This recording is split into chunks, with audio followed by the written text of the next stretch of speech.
আমি মেলাକୁ ଯାଇଛ କଣ ଆଣିଛ?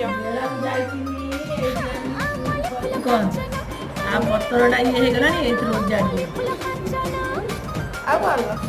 ଆଉ ପିଆଜ ଆଣି ଆଉ ଏ ଡବାଟା ଆଉ ଥାଳିଆ ଏଇଟା ଏଟା ଆଉ ଏଟା ନେଇକି ଆଉ ଆଜି ଲାଷ୍ଟ ଭାବି ପଇସା ତ ଖାଇକୁ ମା କେମିତି? ଭାବୁଛି ନା ଯାଉ ଆମେ ହଁ ଖାଉ ନା?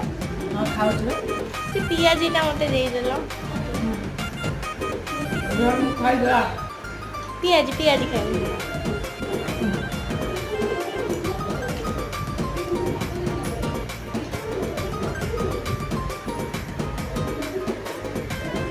ମୁଁ ଡାଲିବରା ତୋର ପିଆଜି ପିଆଜି